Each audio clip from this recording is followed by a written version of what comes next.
Hello friends, tech സാൻഡിയിലേക്ക് എല്ലാവർക്കും സ്വാഗതം. ഞാൻ ഇന്ന് പതിവ് പോലെ എറണാകുളം കോട്ടയം യാത്രയിലാണ്. അപ്പോൾ ഞാൻ വിചാരിച്ചു നമുക്ക് ഏതായാലും EV കുറിച്ചാണല്ലോ നമ്മൾ സംസാരിക്കുന്നത്.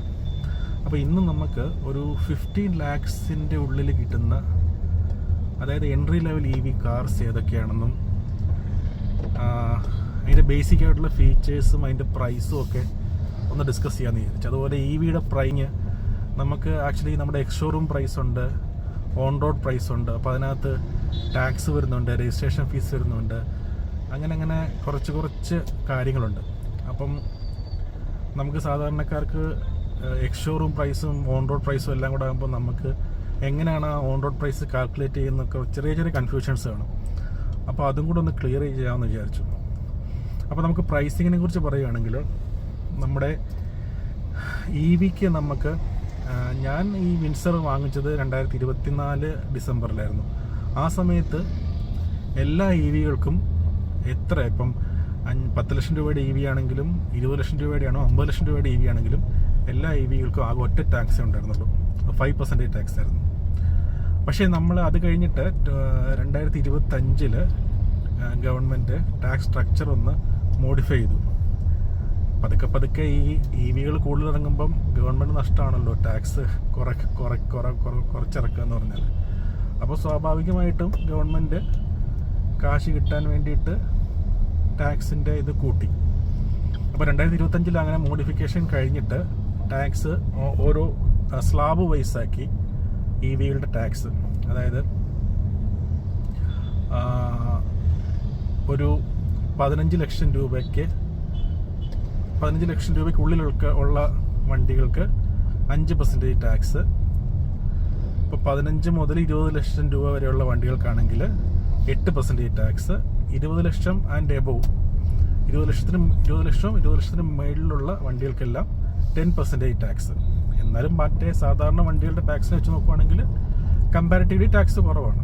പക്ഷേ നമുക്ക് ആ 5% എന്നുള്ള എല്ലാവരും 5% ഉള്ളത് മാറ്റിയിട്ട് പ്രൈസ് വൈസ് 15 ലക്ഷം വരെ ഉള്ളതാണെങ്കിൽ 5%, പിന്നെ 8%, 20 lakhs ആൻഡ് എബോവ് ഉള്ളതിന് എല്ലാത്തിനും 10% ടാക്സ് ആക്കി. അതാണ് ഇപ്പം നമുക്ക് EVകളുടെ ടാക്സ് സ്ട്രക്ചർ വരുന്നത്.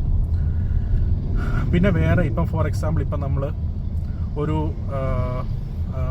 ഇപ്പം MGയുടെ കോമറ്റ് വാങ്ങി. MGയുടെ കോമറ്റിന് ഇപ്പം വില, ബേസ് വേരിയൻ്റെ വില, എക്സ്ഷോറൂം പ്രൈസ് 7,50,000, 7.5 ലക്ഷം രൂപയാണെങ്കിൽ അതിനകത്ത് ഈ ടാക്സ് 5% ടാക്സ് വരും. പ്ലസ് രജിസ്ട്രേഷൻ ഫീസുണ്ട്. അത് കുറച്ചൊരു എമൗണ്ട് വരും. അതായത് ബേസിക്കലി എനിക്കൊന്നൊരു 1,000 അല്ലെങ്കിൽ 2,000 ആ റേഞ്ചിൽ വരും അതിനകത്ത്. പിന്നെ ഫാസ്റ്റാഗ് എടുക്കാനുള്ള കാശ്, അങ്ങനെ. അപ്പം പിന്നെ ഇൻഷുറൻസ് വരും. ഇൻഷുറൻസ് ഇപ്പം ഫസ്റ്റ് ടൈം കമ്പനിയുടെ ഇൻഷുറൻസ് എടുക്കുവാണെങ്കിൽ നിങ്ങൾ 25,000, 30,000 ആ ഒരു റേഞ്ചിൽ മിക്കവാറും വരും. അപ്പോൾ എല്ലാം കൂടെ കൂട്ടിയിട്ട് ഒരു അറൗണ്ട് ഒരു 75,000 റേഞ്ചിൽ നമുക്ക് എക്സ്ഷോറൂം കഴിഞ്ഞിട്ട് പ്ലസ് കൂട്ടേണ്ടി വരും. അങ്ങനെയാണ് ടാക്സിൻ്റെ. അതായത് 10 ലക്ഷം വരെയുള്ള വണ്ടികളുടെ ഓൺ റോഡ് പ്രൈസ് എന്ന് പറയുമ്പം വരുന്ന എമൗണ്ട് എന്ന് പറയുന്നത് വണ്ടിയുടെ ex showroom price plus tax 5%, plus registration charges വരും. അത് കൂടാതെ പിന്നെ ഫാസ്റ്റാഗ്, പിന്നെ വണ്ടിയുടെ ഇൻഷുറൻസ്. ഇത്രയും ആണ് 10 ലക്ഷം വരെയുള്ള വണ്ടികൾക്ക് വരുന്നത്. 10 ലക്ഷത്തിന് മേളിലുള്ള വണ്ടികൾക്കാണെങ്കിൽ ഒരു TCS എന്ന് പറഞ്ഞിട്ടൊരു എമൗണ്ട് കൂടെ വരും. അത് ബേസിക്കലി വണ്ടി വിലയുടെ 1% ആണ് TCS കളക്ട് ചെയ്യുന്നത്. TCS എന്ന് പറയുന്നത് ടാക്സ് കളക്റ്റഡ് അറ്റ് സോഴ്സ് എന്നാണ് TCSന്റെ ഫുൾ ഫോം. അത് 10 ലക്ഷത്തിന് മേലുള്ള വണ്ടികൾക്കെല്ലാം ഒരു 1% വണ്ടികളുടെ, അതായത് ഇപ്പം 10 ലക്ഷം രൂപയുടെ വണ്ടിയാണെങ്കിൽ നമുക്ക് ഒരു 10,000 റുപ്പീസ് എന്നുള്ളത് TCS നമ്മൾ കൊടുക്കേണ്ടി വരും. അപ്പോൾ 10 ലക്ഷം രൂപയ്ക്ക് മേളിലുള്ള വണ്ടികൾക്കാണെങ്കിൽ ഈ ഒരു എമൗണ്ട് കൂടെ വരും. ഫോർ എക്സാമ്പിൾ ഇപ്പം 15 lakhs ഒരു വണ്ടിയാണ്. 15 lakhs വണ്ടിയാണെങ്കിൽ അതായത് 14,99,000. അത് അങ്ങനെയാണ് സാധാരണ. കാരണം 15 lakhs മേളിൽ വരുവാണെങ്കിൽ ഈ ഒരു ടാക്സിൻ്റെ വേരിയേഷൻ വരുന്നുണ്ട്. മിക്കവാറും വണ്ടികളുടെ വില 14,99,999 അങ്ങനെ ഒരു വിലയായിരിക്കുമല്ലോ. അപ്പം ആ ഒരു എമൗണ്ട് ഉള്ള എക്സ്-ഷോറൂം പ്രൈസുള്ള വണ്ടിയാണെങ്കിൽ അതിന് 5% ടാക്സ് വരും, പ്ലസ് 15,000 റുപ്പീസ് TCS വരും, പിന്നെ രജിസ്ട്രേഷൻ ഫീസ് വരും, ഇൻഷുറൻസ് വരും, ഫാസ്ടാഗ് ഇതെല്ലാം ഉണ്ട്. ഇത്രയും എമൗണ്ട് വരും. അതേസമയം ഇപ്പോൾ ഒരു 17 lakhs, ഇപ്പം ഞാനിത് വണ്ടി വാങ്ങിച്ചപ്പോൾ 17 lakhs ആയിരുന്നു. ആ 17 lakhs ഇപ്പം ഫോർ എക്സാമ്പിൾ ഇപ്പം വണ്ടിയുടെ വില ഇപ്പോൾ 17 lakhs ആണെങ്കിൽ 8% ടാക്സ് വരും, പ്ലസ് 17 lakhsന്റെ 17,000 TCS വരും, പിന്നെ പ്ലസ് ഇൻഷുറൻസ് ഒക്കെ 17 lakhsന്റെ വണ്ടിക്ക് ഒരു 50,000 റേഞ്ചൊക്കെ ഇൻഷുറൻസ് വരാം, പ്ലസ് ഫാസ്ടാഗ് ഒക്കെ ആയിട്ട് വരും. അപ്പോൾ ഇങ്ങനെയാണ് നമ്മുടെ വണ്ടിയുടെ ഓൺ റോഡ് പ്രൈസ് നമ്മൾ കാൽക്കുലേറ്റ് ചെയ്യുന്നത്. ബേസിക്കലി ഒന്നുമില്ല, ടാക്സ് വരും, എക്സ്-ഷോറൂം പ്രൈസ് പ്ലസ് ടാക്സ് വരും. അത് സ്ലാബ് അനുസരിച്ചിട്ടാണ്. 15 lakhs വരെ 5%, 15 to 20 lakhs 8%, എബോവ് 20 lakhs 10%. അതാണ് ടാക്സ്. പ്ലസ് രജിസ്ട്രേഷൻ ഫീസ് വരും. പിന്നെ 10 lakhsന് മുകളിലുള്ള വണ്ടികൾക്കാണെങ്കിൽ 1% TCS വരും, പിന്നെ ഫാസ്ടാഗിൻ്റെ എമൗണ്ട് വരും. ഇങ്ങനെയാണ് നമ്മൾ EV വണ്ടികളുടെ ഓൺ റോഡ് പ്രൈസ് കാൽക്കുലേറ്റ് ചെയ്യുന്നത്. പിന്നെ നമ്മുടെ ഈ ബേസ് മോഡൽ EV വണ്ടികളെന്ന് പറയുന്നത് 2 വണ്ടികളാണ് മെയിനായിട്ടും ബേസ് ലെവലിൽ വരുന്നത്, ഹാച്ച് ബാക്സുകൾ. അത് MGയുടെ കോമറ്റ് EV, ടാറ്റയുടെ ടിയാഗോ EV ആണ്. ഈ 2 വണ്ടികളാണ് ബേസ് കാറ്റഗറിയിൽ വരുന്നത്. ഇപ്പം നിലവിൽ മാർക്കറ്റിലുള്ള EV വണ്ടികളിൽ ബേസ് കാറ്റഗറിയിൽ വരുന്നത് MG കോമറ്റും ടിയാഗോ EV ആണ്. ടിയാഗോ EVക്ക് തന്നെ 2 ബാറ്ററി പാക്ക് ഉണ്ട്. കോമറ്റിന് ഒറ്റ ബാറ്ററി പാക്കേ ഉള്ളൂ. അതായത് നമ്മളുടെ ടിയാഗോ EVയുടെ കേസ് എടുക്കുകയാണെങ്കിൽ അതിനകത്ത് ടിയാഗോ EVയുടെയും കോമറ്റ് EVയും നമ്മളുടെ മെയിൻ ഡിഫറൻസ് എന്ന് പറയുന്നത്, കോമറ്റ് EV എന്ന് പറയുന്നത് നമുക്ക് 3 door ആണ്. അതായത് മെയിൻലി 2 door ആയിരിക്കും. 3 door ഉദ്ദേശിക്കുന്നത് ഡിക്കിയുടെ ഉൾപ്പെടെയാണ് 3 door ഉദ്ദേശിക്കുന്നത്. മെയിനായിട്ടും 2 door ആയിരിക്കും MGയുടെ കോമറ്റ് EVക്കുള്ളത്. അതായത് ബാക്കിലത്തെ ഡോറില്ല. ടിയാഗോ ആണ് നോർമൽ കാറ് പോലെ തന്നെ 5 door ആണ്, 4 ഡോറും പ്ലസ് ഡിക്കി. അതാണ് ഇതിനായിട്ടുള്ള മെയിൻ ഡിഫറൻസ്. പിന്നെ ടിയാഗോ EVയുടെ ഒരു ബെനിഫിറ്റ് എന്ന് പറഞ്ഞാൽ നമുക്ക് DC ഫാസ്റ്റ് ചാർജിങ് ഉണ്ട്. അതായത് പബ്ലിക് ഫാസ്റ്റ് ചാർജിങ് സപ്പോർട്ട് ചെയ്യും. അത് 25 kW DC fast charging support ചെയ്യും. MGയുടെ കോമറ്റ് ആണെങ്കിൽ AC ഫാസ്റ്റ് ചാർജിങ് മാത്രമേ സപ്പോർട്ട് ചെയ്യുള്ളൂ. അതായത് നമ്മൾ AC fast charging DC fast ചാർജിങ്ങിനുള്ള ഡിഫറൻസ് എന്ന് പറഞ്ഞാൽ, നമ്മൾ വീടുകളിൽ വെച്ചിട്ട് ചാർജ് ചെയ്യും. വീട്ടിൽ വെച്ചിട്ട് നമുക്ക് സാധാരണ നമ്മുടെ പവർ പ്ലഗ് ഉണ്ടല്ലോ, നമ്മളുടെ AC-യുടെ ഫ്രിഡ്ജിൻ്റെ ഒക്കെ 3-pin പ്ലഗ് ഉണ്ട്, പവർ പ്ലഗ്. ആ ഒരു 3.3 kW ചാർജറാണെങ്കിൽ 16 amps പവർ പ്ലഗിൽ കണക്ട് ചെയ്ത് നമുക്ക് ചാർജ് ചെയ്യാൻ പറ്റും. അത് പക്ഷേ ഒരു 12 to 14 hours വരെ എടുക്കും ഫുൾ കംപ്ലീറ്റ് ചാർജ് ചെയ്യാനായിട്ട്. ടിയാഗോ മറ്റേ MGയുടെ കോമറ്റ് EVക്ക് ഒരു 6 മണിക്കൂർ 7 മണിക്കൂർ സമയം എടുക്കും അത് ചാർജ് ചെയ്യാനായിട്ട്. അതിനാണ് AC ചാർജിങ് എന്ന് പറയുന്നത്. AC-യുടെ തന്നെ ഫാസ്റ്റ് ചാർജർ, അതായത് 3.3 kW നോർമൽ പവർ പ്ലഗിൽ കണക്ട് ചെയ്തിട്ട് ചാർജ് ചെയ്യുന്നത്. 3.3 kW ചാർജറാണ്. AC-യുടെ തന്നെ ഫാസ്റ്റ് ചാർജ് 7 kW ഫാസ്റ്റ് ചാർജറുണ്ട്. അത് നമ്മളുടെ വീട്ടിൽ നോർമലി നമ്മുടെ എല്ലാ വീടുകളിൽ സിംഗിൾ ഫേസ് കണക്ഷൻ ആയിരിക്കും. 3 ഫേസ് കണക്ഷനുള്ള വീടുകളാണെങ്കിൽ നമുക്ക് fast charge AC fast charger നമുക്ക് ഇൻസ്റ്റാൾ ചെയ്യാൻ പറ്റും. കമ്പനിയിൽ നിന്ന് തന്നെ സെപ്പറേറ്റ് ചാർജർ വാങ്ങിയിട്ട് കമ്പനിയുടെ ആൾക്കാർ തന്നെ വന്നിട്ട് നമ്മുടെ വീട്ടിലെ കണക്ഷനകത്ത് നിന്ന് ഒരു സെപ്പറേറ്റ് ആയിട്ടൊരു MCB ഒക്കെ വെച്ചിട്ട് ഫാസ്റ്റ് ചാർജർ അവർ കമ്പനിയിൽ നിന്ന് വന്നിട്ട് നമുക്ക് ഇൻസ്റ്റാൾ ചെയ്ത് തരും. അത് 7.7 kW ഫാസ്റ്റ് ചാർജർ നമുക്ക് വീടുകളിൽ ഇൻസ്റ്റാൾ ചെയ്തിട്ട് വീട്ടിൽ നിന്ന് തന്നെ AC ത്രൂ തന്നെ നമുക്ക് കുറച്ചുകൂടെ സ്പീഡിൽ ചാർജ് ചെയ്യാൻ പറ്റും. അതാണ് 7 kW AC ഫാസ്റ്റ് ചാർജറിൻ്റെ ഉപയോഗം. അതിന് ബേസിക്കലി നമുക്ക് വേണ്ടത് വീടുകളിൽ 3 ഫേസ് കണക്ഷനാണ് വേണ്ടത്. എന്തിനാണ് 3 ഫേസ് കണക്ഷൻ എന്ന് പറഞ്ഞാൽ, നമ്മളുടെ വീടുകളിൽ സിംഗിൾ ഫേസ് കണക്ഷൻ ആണെങ്കിൽ നമ്മുടെ കണക്റ്റഡ് ലോഡ് 5 kW വരെ support, maximum connected load 5 kW വരെ പറ്റുള്ളൂ. കാരണം സിംഗിൾ ഫേസ് കണക്ഷനകത്ത് ഈ കണക്റ്റഡ് ലോഡെന്ന് പറഞ്ഞാൽ നമുക്ക് നമ്മുടെ വീട്ടിൽ നമ്മുടെ KEB തന്നെ നമുക്ക് പല പല കാര്യങ്ങൾക്ക് വേണ്ടിയിട്ട് നമ്മൾ നമ്മുടെ ഇലക്ട്രിസിറ്റി യൂസ് ചെയ്യുന്നുണ്ട്. നമ്മുടെ വീട്ടിൽ AC കാണും, നമ്മുടെ വീട്ടിൽ ഫ്രിഡ്ജ് കാണും, അതുപോലെ TV കാണും, വാഷിംഗ് മെഷീൻ കാണും. അങ്ങനെ അപ്പം ഓരോ പ്ലഗ് പോയിന്റിലും, അതുപോലെ നമുക്ക് ഫാൻ കാണും, നമുക്ക് ലൈറ്റ് ഉണ്ട്, അങ്ങനെ പല പല ഇലക്ട്രിക് എക്യുപ്മെൻറ്റ്സ് നമ്മൾ യൂസ് ചെയ്യുന്നുണ്ട്. അപ്പം ഓരോന്നിനും ഔട്ട്പുട്ട് ഇത്ര ഒരു പവർ നമ്മൾ എടുക്കുന്നുണ്ട്, ഇത്ര വാട്ടേജ് നമ്മൾ പവർ ഔട്ട്പുട്ട് എടുക്കുന്നുണ്ട്. അപ്പം അതിൻ്റെ ഓരോന്നിൻ്റെയും നമ്മൾ കാൽക്കുലേറ്റ് ചെയ്തിട്ട് നമുക്ക് മാക്സിമം, ഫോർ എക്സാമ്പിൾ ഇപ്പോൾ 5 കിലോവാട്ട് ആണെങ്കിൽ എല്ലാ പ്ലഗ് പോയിൻറ്റും എല്ലാം കൂടെ ആഡ് ചെയ്തിട്ട് KEB വന്നിട്ട് ഫുള്ള് സർവേ ചെയ്തിട്ട് നമ്മുടെ ലോഡ് എത്രയാണ് നമ്മൾ കാൽക്കുലേറ്റ് ചെയ്യും. അതിനനുസരിച്ചിട്ടാണ് നമുക്ക് KEB ഇത്ര ലോഡ് വരെ സപ്പോർട്ട് ചെയ്യാനുള്ള ഓപ്ഷൻ നമുക്ക് വരുന്നത്. അതാണ് കണക്റ്റഡ് ലോഡ് എന്ന് പറയുന്നത്. അതായത് നമ്മുടെ പ്ലഗ് പോയിൻറ്റ്സും നമ്മുടെ number of light points, fan points, AC point. അപ്പം ഒരു പ്ലഗ് പോയിൻ്റ് ആണെങ്കിൽ, ഇപ്പോൾ AC പോയിൻ്റ് ആണെങ്കിൽ ഫ്രിഡ്ജിൻ്റെ പോയിന്റ് 16 amps ആണ്. അപ്പോൾ അങ്ങനെ കാൽക്കുലേറ്റ് ചെയ്തിട്ട് നമുക്ക് മാക്സിമം ഒരു സിംഗിൾ ഫേസ് കണക്ഷനുള്ള വീടിൽ 5 കിലോവാട്ട് വരെ നമുക്ക് യൂസ് ചെയ്യാൻ പറ്റുള്ളൂ. അപ്പോൾ അതിനനുസരിച്ചുള്ള വയറിംഗ് ആയിരിക്കും നമ്മൾ ചെയ്യുന്നത്. അപ്പോൾ നമ്മളുടെ ഫ്യൂസും ഒക്കെ വളരെ 16 amps ഒക്കെ ഫ്യൂസ് ആയിരിക്കും നമ്മൾ യൂസ് ചെയ്യുന്നത്. അപ്പം എന്താ പ്രശ്നം എന്ന് പറഞ്ഞാൽ, ഇപ്പം സിംഗിൾ ഫേസ് ഉള്ള ഒരു വീട്ടിൽ നമ്മളുടെ EBയുടെ AC ഫാസ്റ്റ് ചാർജർ 7 കിലോവാട്ടിൻ്റെ ACയുടെ ഫാസ്റ്റ് ചാർജറാണ്. അപ്പോൾ നമുക്ക് കണക്റ്റഡ് ലോഡ് 5 കിലോവാട്ടേ ഉള്ളൂ.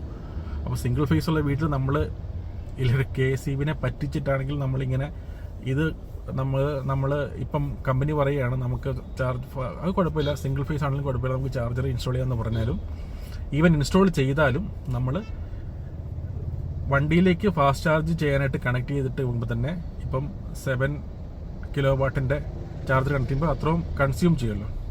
അപ്പോൾ നമ്മളുടെ ഫ്യൂസൊക്കെ ശരിക്കും പറഞ്ഞാൽ 5 കിലോവാട്ട് വരെ സപ്പോർട്ട് ചെയ്യുന്ന 16 amps ഫ്യൂസ് ആയിരിക്കും. അപ്പം എന്താ സംഭവിക്കുക എന്ന് പറഞ്ഞാൽ, പവർ കൂടുതൽ എടുക്കുന്ന കാരണം ഫ്യൂസ് കത്തിപ്പോയിട്ട് അന്നേരം തന്നെ വീട്ടിലെ പവർ പോകും.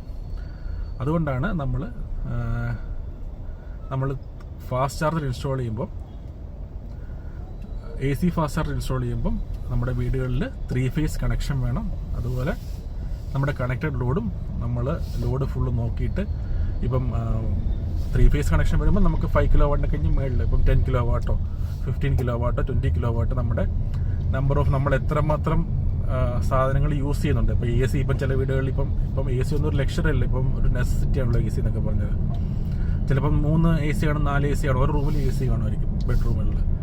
അപ്പം അതെല്ലാം ഫുള്ള് കാൽക്കുലേറ്റ്. അതുപോലെ നമ്മുടെ ഗീസർ കാണും, അതുപോലെ മൈക്രോവേവ് ഓവൻ കാണും, ഫ്രിഡ്ജ് കാണും. അപ്പോൾ അതെല്ലാം കൂടെ ഫുള്ള് കാൽക്കുലേറ്റ് ചെയ്തിട്ട് നമുക്ക് ആവശ്യമുള്ള കണക്റ്ററിലൂടെ എത്ര വേണമെന്ന് വെച്ചിട്ട് അതിനനുസരിച്ചുള്ള 32 amps ഫ്യൂസോ അങ്ങനെ നോക്കിയിട്ട് നമുക്ക്, അതുപോലെ സർവീസ് വയർ എല്ലാം കുറച്ച് ഗേജ് കൂടിയ സർവീസ് വയർ ഒക്കെ നമ്മൾ ഇൻസ്റ്റാൾ ചെയ്തിട്ട് നമുക്ക് അങ്ങനെ ചെയ്തെങ്കിൽ മാത്രമേ നമുക്ക് സക്സസ്ഫുൾ ആയിട്ട് നമുക്ക് നമ്മുടെ EV ഫാസ്റ്റ് ചാർജർ വെച്ചിട്ട് നമ്മുടെ EV വെഹിക്കിൾ ചാർജ് ചെയ്യാൻ പറ്റുള്ളൂ. കാരണം അല്ലെങ്കിൽ എന്താ സംഭവിക്കുക എന്ന് പറഞ്ഞു കഴിഞ്ഞാൽ, ഇത് നമ്മൾ കണക്ട് ചെയ്യുമ്പോൾ തന്നെ നമ്മുടെ ഫ്യൂസ് പോയിട്ട് നമുക്ക് ഫ്യൂസ് കത്തിപ്പോവും. അപ്പോൾ നമ്മുടെ പവർ പോകും. അതാണ് സംഭവിക്കുക. അപ്പം എല്ലാവരും ഒന്ന് ശ്രദ്ധിക്കേണ്ടത്, നമ്മളിപ്പോൾ ഒരു EV വെഹിക്കിൾ എടുക്കുവാണെങ്കിൽ EVയുടെ കമ്പനിക്കാർ പറയും ഈവൻ 3 ഫേസ് ഉണ്ടെങ്കിൽ തന്നെ, കാരണം ഞാൻ എൻ്റെ വിൻസർ എടുത്തപ്പോൾ ഞാൻ വീട്ടിൽ 3 ഫേസ് ഉണ്ടായിരുന്നു. പക്ഷേ എനിക്ക് കണക്റ്ററോട് കൂട്ടേണ്ടി വന്നു. എൻ്റെ ഫ്യൂസ് വയർ മാറ്റി, സർവീസ് വയർ മാറ്റി, അതിൻ്റെ എല്ലാം ഗേജ് കൂട്ടി സർവീസ് വയർ ഇട്ട്, അങ്ങനെ എനിക്കൊരു അറൗണ്ട് ഒരു 50,000 rupees എക്സ്ട്രാ എനിക്ക് സ്പെൻഡ് ചെയ്യേണ്ടി വന്നു. എന്താ കാര്യം എന്ന് വെച്ച് കഴിഞ്ഞാൽ, ഞാൻ ആദ്യമൊന്നും കുഴപ്പമില്ലായിരുന്നു. പിന്നെ ലോഡ് കൂടിയപ്പം ഈ EV ചാർജ് ചെയ്യാനായിട്ട് ഫാസ്റ്റ് ചാർജർ കണക്ട് ചെയ്യുമ്പോഴേ ഫ്യൂസ് ചൂടായിട്ട് കത്തിപ്പോവാണ്. അപ്പം നമുക്ക് ചാർജിങ് നടക്കാതെ വരും. അപ്പോൾ ഇതെല്ലാം ഒന്ന് നമ്മൾ EV വെഹിക്കിൾ വാങ്ങിക്കുമ്പം 3 ഫേസ് ആക്കാൻ പോവുകയാണെങ്കിലും ഇതെല്ലാം എസ്പെഷ്യലി സർവീസ് വയറിൻ്റെ ഗേജ് കൂട്ടണം, നമ്മുടെ ഫ്യൂസ് 32 amps ഫ്യൂസ് വേണം, അതുപോലെ നമ്മളുടെ കണക്റ്റഡ് ലോഡും കൂട്ടണം. ഇതെല്ലാം നമ്മൾ നോക്കിയിട്ട് വേണം നമ്മൾ ഇത് ചെയ്യാൻ. നമ്മളെപ്പോഴും ഈവൻ സിംഗിൾ ഫേസ് 3 ഫേസ് ആക്കണമെങ്കിൽ നമ്മളൊരു അറൗണ്ട് ഒരു ബിറ്റ്വീൻ 50,000 to 1 lakh നമ്മൾ നമുക്കൊരു മനസ്സിൽ ഇത്രയും സ്പെൻഡ് ചെയ്യണമെന്നുള്ളൊരു ബോധ്യം വേണം. സിംഗിൾ ഫേസ് കണക്ഷൻ ആണെങ്കിൽ വീട്ടിൽ നമ്മുടെ വീടിൻ്റെ ഫ്രണ്ടിൽ കൂടെ നമ്മൾ നോക്കി ഇലക്ട്രിക് പോസ്റ്റ് നോക്കിക്കഴിഞ്ഞാൽ അറിയാം നമ്മുടെ ആ ഏരിയയിൽ 3 ഫേസ് വന്നിട്ടുണ്ടോയെന്ന്. നമ്മുടെ ഇലക്ട്രിക് പോസ്റ്റിൽ നോക്കുവാണെങ്കിൽ ഒരു 4 വയർ ഉണ്ടെങ്കിൽ കേബിൾ പോകുന്നുണ്ടെങ്കിൽ അതിൻ്റെ 3 ഫേസ് ആണ്. അല്ലെങ്കിൽ നമ്മുടെ എവിടെയാണോ നമ്മുടെ മെയിൻ റോഡിലായിരിക്കും ചിലപ്പോൾ 3 ഫേസിൻ്റെ ലൈൻ പോകുന്നത്. ആ മെയിൻ റോഡിൽ നിന്ന് നമ്മുടെ വീടിൻ്റെ അങ്ങോട്ടേക്ക് നമ്മൾ വേറെ സെപ്പറേറ്റ് പോസ്റ്റ് ഇട്ടിട്ട് ആ 3 ഫേസിൻ്റെ എക്സ്റ്റെൻഡ് ചെയ്ത് കൊണ്ടുവരേണ്ടി വരും. അപ്പം അങ്ങനത്തെ കുറച്ച് ചിലവുകൾ ഇതിനകത്ത് വരും. അതുകൊണ്ട് എല്ലാവരും ഇത്തരം കാര്യങ്ങളിലൊന്ന് ശ്രദ്ധിക്കുന്നത് നല്ലതായിരിക്കും. EV വണ്ടി വാങ്ങിക്കുമ്പോൾ ഫാസ്റ്റ് ചാർജർ ചിലപ്പോൾ അതിലൂടെ ഫ്രീ ആയിട്ട് കിട്ടുന്നതായിരിക്കും. പക്ഷേ നമ്മുടെ വീട്ടിൽ സിംഗിൾ ഫേസ് ആണെങ്കിൽ നമുക്കൊന്നും ഫ്രീ ആയിട്ട് കിട്ടിയാലും നമുക്കത് യൂസ് ചെയ്യാൻ പറ്റാതെ വരും. അപ്പോൾ അതാണ് നമ്മുടെ ഫാസ്റ്റ് ചാർജിങ്ങിൻ്റെ ഒരു പ്രത്യേകത. അപ്പം നമ്മൾ പറഞ്ഞു വന്നത് MGയുടെ കോമറ്റിനകത്ത് AC ഫാസ്റ്റ് ചാർജിങ് മാത്രമേ സപ്പോർട്ട് ചെയ്യുള്ളൂ. അതിനകത്ത് DC ഫാസ്റ്റ് ചാർജിങ് സപ്പോർട്ട് ചെയ്യും. ഇപ്പം AC ഫാസ്റ്റ് ചാർജിങ് എന്ന് പറയുന്നത് 7 kW നമുക്ക് വീട്ടിൽ തന്നെ ചാർജ് ചെയ്യാൻ പറ്റും. ഈവൻ പബ്ലിക് ഏരിയയിലും ഈ നമ്മുടെ ഷോപ്പിംഗ് മോളിലൊക്കെ AC ഫാസ്റ്റ് ചാർജർ അവൈലബിൾ ആയിട്ടിരിക്കും. അതുപോലെ ചില നമ്മൾ ഹോട്ടലിലൊക്കെ താമസിക്കുമ്പം അവിടെ ചിലപ്പം AC ഫാസ്റ്റ് ചാർജിങ് ഉള്ള ഹോട്ടലുകളിലൊക്കെ ഉണ്ടായിരിക്കും. പക്ഷേ പബ്ലിക് ഏരിയയിൽ കൂടുതലും നമ്മൾ കണ്ടുവരുന്നത് DC ഫാസ്റ്റ് ചാർജിങ് ആണുള്ളത്. DC ഫാസ്റ്റ് ചാർജിങ് വന്നു കഴിഞ്ഞാൽ നമുക്ക് ഇതിപ്പം AC fast charging maximum 7 kW അല്ലെങ്കിൽ മാക്സിമം 11 kW വരെ നോർമലി AC ഫാസ്റ്റ് ചാർജിങ് ഉള്ളൂ. പക്ഷേ DC ഫാസ്റ്റ് ചാർജിങ് എന്ന് പറഞ്ഞു കഴിഞ്ഞാൽ നമുക്ക് ഒരു 30 kW, 60 kW, 180 kW, 120 kW, 180 അങ്ങനെ പല സ്പീഡിൽ ചാർജ് ചെയ്യാവുന്ന ഫാസ്റ്റ് ചാർജേഴ്സ് ഉണ്ട്. അപ്പോൾ അതിൻ്റെ ഒരു ഗുണമെന്ന് പറഞ്ഞു കഴിഞ്ഞാൽ നമുക്ക് വണ്ടിയുടെ ചാർജിങ് സ്പീഡിൻ്റെ കപ്പാസിറ്റി അനുസരിച്ചിട്ട് നമുക്ക് പെട്ടെന്ന് ചാർജ് ചെയ്യാൻ പറ്റും. ഒരു മാക്സിമം ഒരു 1 hour, ഒരു 30 minutesലൊക്കെ നമുക്ക് ഒരു 0 to 80% വണ്ടി ചാർജ് ചെയ്യാനായിട്ട് പറ്റും. മാക്സിമം എങ്ങനെ യൂസ് ചെയ്തെന്ന് പറഞ്ഞാൽ ഒരു 1 hour, മാക്സിമം 1.5 hours 100% നമുക്ക് എത്ര ചെറിയ ഒരു 30 kW ഫാസ്റ്റ് ചാർജർ ആണെങ്കിൽ നമുക്ക് കംപ്ലീറ്റ് ആയിട്ട് ചാർജ് ചെയ്യാനായിട്ട് നമ്മുടെ വണ്ടി. അതാണ് DC ഫാസ്റ്റ് ചാർജിങ്. അങ്ങനെയുള്ളൊരു ഫെസിലിറ്റി നമുക്ക് MG കോമറ്റിലില്ല. MG കോമറ്റിൽ മാക്സിമം 7 kW മാത്രമേ AC ഫാസ്റ്റ് ചാർജിങ് മാത്രമേ സപ്പോർട്ട് ചെയ്യുള്ളൂ. അതാണ്. പക്ഷേ ടിയാഗോയിൽ നമുക്ക് DC ഫാസ്റ്റ് ചാർജിങ് സപ്പോർട്ട് ചെയ്യും. നമുക്ക് വെളിയിൽ അത്യാവശ്യം ഒരു ലോങ് പോവുകയാണെങ്കിലും നമുക്ക് ടിയാഗോ ഉണ്ടെങ്കിൽ DC ഫാസ്റ്റ് ചാർജിങ് ഒരു 3 മണിക്കൂർ ചാർജ് ചെയ്തിട്ട് നമുക്ക് പെട്ടെന്ന്, മറ്റേതാണെങ്കിൽ ഒരു 3-4 മണിക്കൂർ ചാർജ് ചെയ്തെങ്കിൽ മാത്രമേ നമുക്ക് നമ്മുടെ യാത്ര തുടരാനായിട്ട് പറ്റുള്ളൂ. അതാണ് ടാറ്റ ടിയാഗോയും MG കോമറ്റും തമ്മിലുള്ള മെയിൻ ഡിഫറൻസ്. അപ്പം MG കോമറ്റിനകത്താണെങ്കിൽ നമ്മുടെ പ്രൈസ് സ്റ്റാർട്ട് ചെയ്യുന്ന ഒരു 7.5 ലക്ഷം രൂപയ്ക്ക് നമുക്ക് MG കോമറ്റിൻ്റെ പ്രൈസ് സ്റ്റാർട്ട് ചെയ്യും. MG കോമറ്റിൻ്റെ നമ്മുടെ ബാറ്ററിയുടെ കപ്പാസിറ്റി എന്ന് പറഞ്ഞാൽ 16 kW ബാറ്ററിയാണ്. അതുപോലെ അതിനകത്ത് അവർ പറയുന്ന റേഞ്ച് എന്ന് പറയുന്നത് ഒരു 230 കിലോമീറ്ററാണ് റേഞ്ച് പറയുന്നത്. ഓൾമോസ്റ്റ് ഒരു 180 to 200 കിലോമീറ്റർ വരെയൊക്കെ അതിനകത്ത് നമുക്ക് റേഞ്ച് പറയുന്നതുകൊണ്ട് തന്നെ ഒരു അത്രയും ഒരു 200 കിലോമീറ്റർ, 180-200 കിലോമീറ്റർ വരെ നമുക്ക് ഒറ്റ ചാർജിൽ യാത്ര ചെയ്യാൻ പറ്റും. പിന്നെ MG കോമറ്റിന് ബേസിക്കലി ഒരു 2 ഡോറേ ഉള്ളൂ. ബാക്കിലത്തെ ഡോറിലേക്ക് കയറണമെങ്കിൽ ഫ്രണ്ട് ഡോർ വഴി തന്നെ സീറ്റ് മുന്നോട്ട് ആക്കിയിട്ട് കയറേണ്ടി വരും. അതൊരു പക്ഷേ അത്യാവശ്യം നമുക്ക് ലെഗ് റൂമും കാര്യങ്ങളെല്ലാം ബാക്കിരിക്കുന്നവർക്കും 4 പേർക്ക് യാത്ര ചെയ്യാനായിട്ട് കുഴപ്പമില്ലാതെ യാത്ര ചെയ്യാൻ പറ്റും. പിന്നെ ബൂട്ട് സ്പേസ് തീരെ കുറവാണ്. സാധനങ്ങൾ കയറ്റണമെങ്കിൽ നമുക്ക് ബാക്കിലത്തെ സീറ്റ് മറിച്ചിട്ടിട്ട് ഒരു ബൂട്ടായിട്ട് യൂസ് ചെയ്തിട്ട് കയറ്റിട്ട് വരും. പക്ഷേ ടിയാഗോയിൽ സാധാരണ നോർമൽ കാർ പോലെ തന്നെയാണ്. 4 ഡോറുണ്ട്. ബൂട്ട് സ്പേസ് ഒരു 240 ലിറ്ററിൻ്റെ ബൂട്ട് സ്പേസ് ഉണ്ട്. ടിയാഗോയിൽ DC ഫാസ്റ്റ് ചാർജിങ് ഉണ്ട്. 2 ബാറ്ററി ഓപ്ഷൻസ് വരുന്നുണ്ട്. ഒന്നൊരു 16 kW ബാറ്ററിയും പിന്നെ ഒരു 24 kW ബാറ്ററി ഉണ്ട്. അതിൽ ലോങ് റേഞ്ചിൽ കമ്പനി പറയുന്നത് 315 പക്ഷേ നമുക്ക് നോർമലി ഒരു 200-നും 220 ആ ഒരു റേഞ്ചിലാണ് നോർമലി നമുക്ക് ടിയാഗോയുടെ ലോങ് റേഞ്ചിൽ കിട്ടുന്നത്. അതിൻ്റെ മീഡിയം റേഞ്ചിൽ നമുക്കൊരു 150 to 180 ആ ഒരു റേഞ്ചിലേ നമുക്ക് കിട്ടുള്ളൂ. അപ്പോൾ ഇതാണ് ടിയാഗോയ്ക്ക് ടിയാഗോയുടെ വില വരുന്നത് സ്റ്റാർട്ട് ചെയ്യുന്നത് ഒരു 8 ലക്ഷം രൂപയ്ക്ക് സ്റ്റാർട്ട് ചെയ്തിട്ടൊരു 12 ലക്ഷം രൂപയ്ക്ക് നമുക്ക് വണ്ടി, അതായത് അതെല്ലാം എക്സ്ഷോറൂം പ്രൈസാണ്. അപ്പം നമുക്കൊരു 8 ലക്ഷം രൂപ എന്ന് പറഞ്ഞു കഴിഞ്ഞാലും നമുക്കൊരു അറൗണ്ട് ഒരു 9 lakhs rupees വരും അതിൻ്റെ ഓൺ റോഡ് വരുമ്പോൾ. മറ്റാണെങ്കിൽ ഒരു 8 ലക്ഷം, നമ്മുടെ MG കോമറ്റ് ആണെങ്കിൽ ഒരു 8 ലക്ഷം ആ ഒരു റേഞ്ച് വരും. ഈ രണ്ട് വണ്ടികളും ഏറ്റവും ബെസ്റ്റ് നമ്മുടെ സിറ്റി യൂസിനാണ്. അത് ഡെയിലി കമ്മ്യൂട്ട്.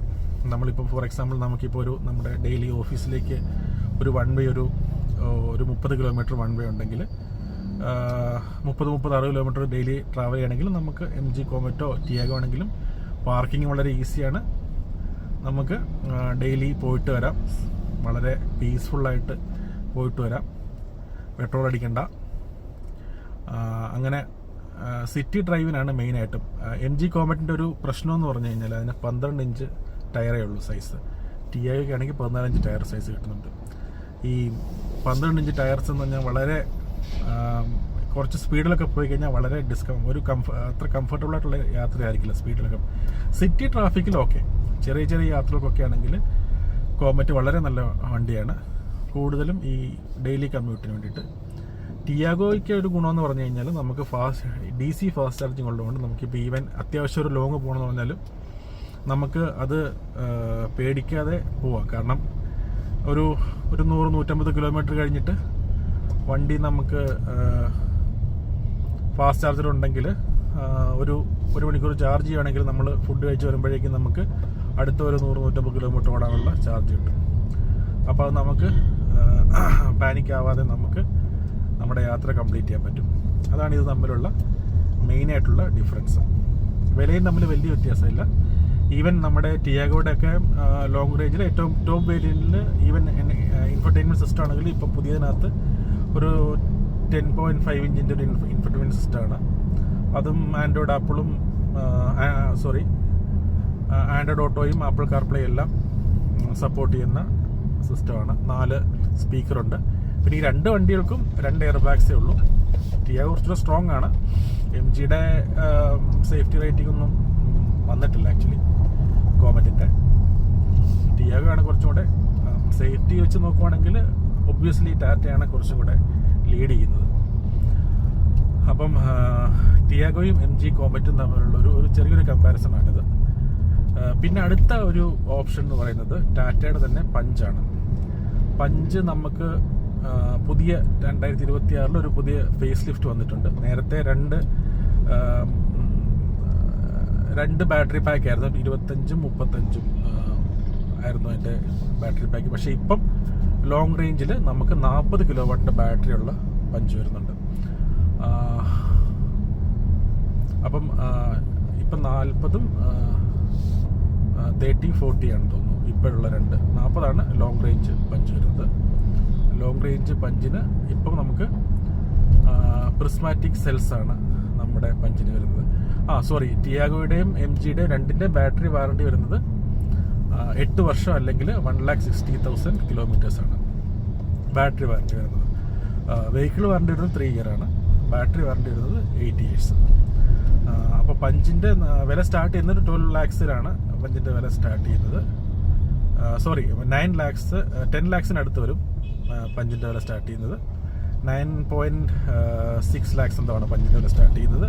അത് എക്സ്ഷോറൂമാണ്. ഏറ്റവും കൂടിയ വേരിയൻറ്റിന് അറൗണ്ട് 12.5 lakhs എന്തോ എക്സ്ഷോറൂം പ്രൈസ് വരും. അപ്പം ഓൺ റോഡ് വരുമ്പോൾ കൂടിയ വരുന്ന ഒരു 14.5 lakhsന് നമുക്ക് ഏറ്റവും കൂടിയ പഞ്ചിൻ്റെ ഏറ്റവും കൂടിയ വേരിയൻറ്റ് നമുക്ക് ഇറക്കാനായിട്ട് പറ്റും. ഇപ്പം നിലവിലുള്ള ഒരു മിഡ് സൈസ് ഇലക്ട്രിക് വണ്ടികൾ വെച്ചിട്ട് ഏറ്റവും എക്കണോമിക്കൽ എന്ന് പറയുന്നത് പഞ്ച് EVയാണ്. അത് ബിലോ 15 lakhsൽ നമുക്ക് അത്യാവശ്യം എല്ലാ ഓപ്ഷൻസിലുള്ള ലോങ് റേഞ്ച് 40 കിലോവാട്ട് ബാറ്ററി ഇറക്കാം. കമ്പനി പറയുന്നത് തന്നെ 400-ന് മേളിലൊക്കെ റേഞ്ച് പറഞ്ഞാലും നമുക്ക് എങ്ങനെ കളിച്ചാലും നമുക്ക് ഒരു 350 കിലോമീറ്റർ ഒരു സിംഗിൾ ചാർജിൽ പഞ്ചിന് കിട്ടും. അതാണ് ഇതിൻ്റെ ഏറ്റവും ബെനിഫിറ്റ് എന്ന് പറയുന്നത്. കാരണം ഒരു 300-ന് മേളിൽ കിട്ടുന്ന വണ്ടികളെല്ലാം അത്യാവശ്യം നമുക്ക് പേടിക്കാതെ നമുക്ക് ലോങ് പോകാനായിട്ട് പറ്റും. പിന്നെ വേറൊരു കാര്യം എന്ന് പറഞ്ഞു കഴിഞ്ഞാൽ ഇതിനകത്ത് ഈ പുതിയ പഞ്ചിനകത്ത് അതിൻ്റെ DC charging speed 65 kilowatt charging സ്പീഡുണ്ട്. അതിൻ്റെ ഒരു മെയിൻ ഗുണമെന്ന് പറഞ്ഞു കഴിഞ്ഞാൽ നമുക്ക് ഈ 40 കിലോവാട്ട് ബാറ്ററി ചാർജ് ചെയ്യാനായിട്ട് നമുക്ക് 0 to 80% ചാർജ് ചെയ്യണമെങ്കിൽ ഒരു ബിലോ 30 മിനിറ്റ്സിൽ നമുക്കത് ചാർജ് ചെയ്യാം. അതാണ് വൺ ഓഫ്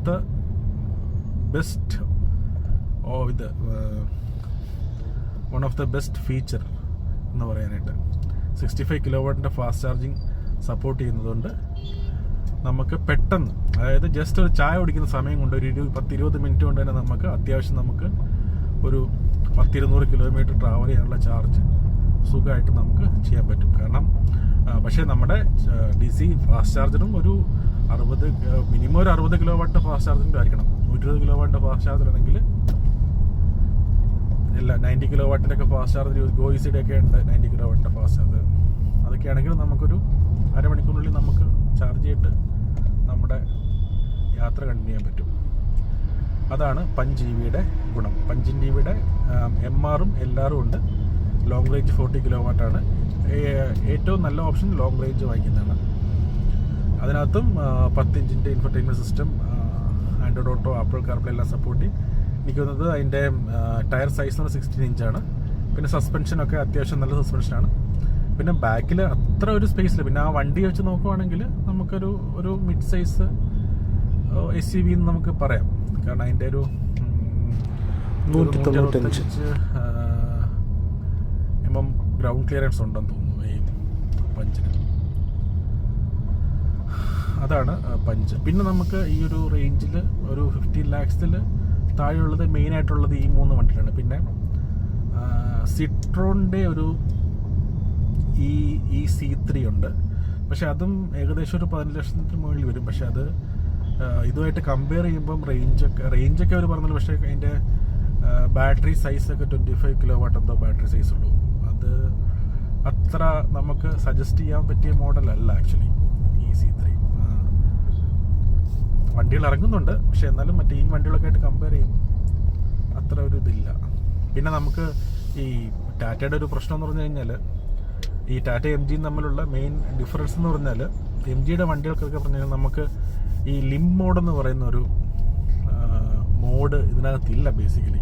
അതായത് നമുക്കൊരു 10% താഴെ പോയാൽ ബാറ്ററി ചാർജ് പെർസെൻറ്റേജ് പോയാലും, ഈവൻ 5% താഴെ പോയെങ്കിലും മാത്രമേ ഉള്ളൂ നമുക്ക് നമ്മുടെ AC വർക്ക് ചെയ്യാതിരിക്കും, അതുപോലെ സ്പ്രേ കുറയുക, അങ്ങനെയുള്ള പ്രശ്നങ്ങളൊക്കെ വരുന്നുള്ളൂ.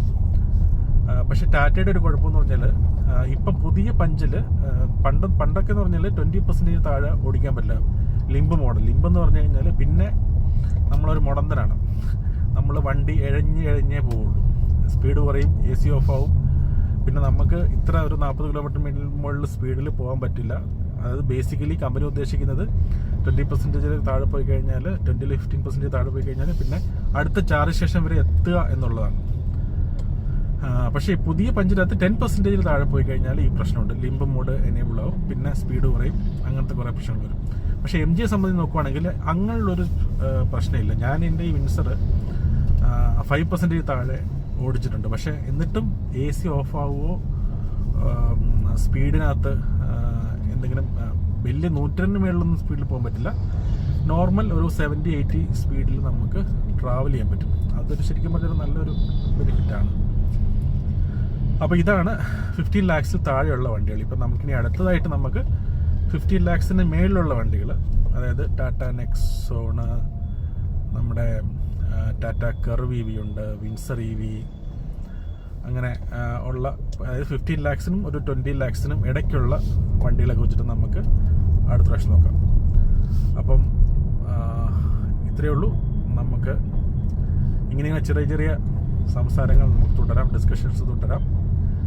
എനിക്കറിയാവുന്ന ചെറിയ അറിവുകൾ ഞാൻ ഷെയർ ചെയ്യുന്നതാണ്. ഇതിനകത്ത് തെറ്റുകുറ്റങ്ങൾ കാണും. കാരണം ഈ ഫിഗേഴ്സും ഒക്കെ ഓർത്തിരിക്കാനൊക്കെ പറഞ്ഞാൽ കുറച്ച് ബുദ്ധിമുട്ടാണ്. ഈ വണ്ടികളുടെ ബാറ്ററിയുടെ കപ്പാസിറ്റിയും ഒക്കെ കറക്റ്റാണോ എന്ന് എനിക്ക് ഒന്നുകൂടെ ചെക്ക് ചെയ്യണം. ബേസിക് ആയിട്ടുള്ള സംഭവങ്ങളുണ്ട്.